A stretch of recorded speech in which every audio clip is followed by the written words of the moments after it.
The Navy is responding to President Trump's order to prepare for the housing and care of alien families and has generated a plan for a series of massive tent cities, including one that could hold 47,000 immigrants.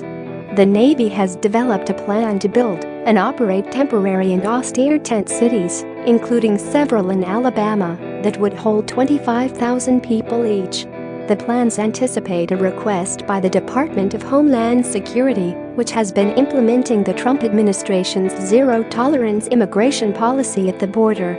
Under Trump's executive order that he signed this week amid an outcry over separation of families, parents will no longer be kept apart from their children when they cross the border illegally.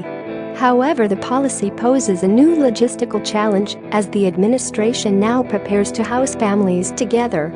The Navy plan, obtained by Time magazine, calls for tent cities of 25,000 at abandoned airfields near Mobile, Alabama, in Orange Beach, Alabama, and another in Silver Hill.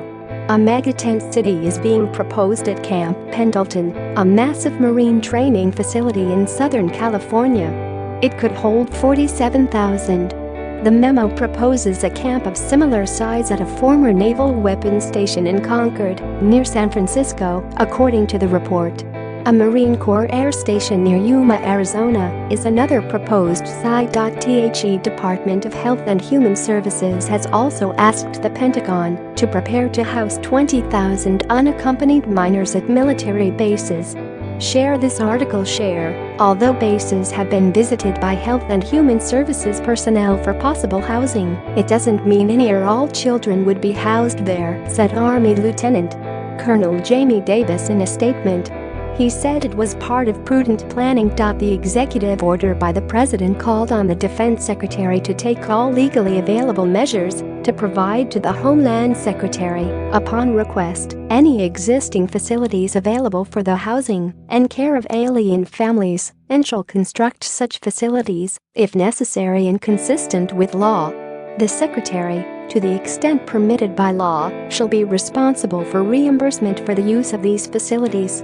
The Navy is estimating the costs for a single 25,000-person facility are estimated at $233 million. It would be inappropriate to discuss internal deliberative planning documents, said Navy spokesman Captain Greg Hicks.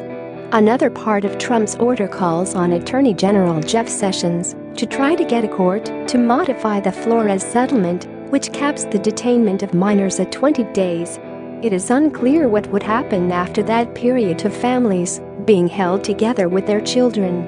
Alabama, where many of the proposed tent cities would go, is home to Attorney General Jeff Sessions, who pushed zero tolerance and first announced the policy. Some of the most vocal opposition to family separation has come from California, where migrants would be held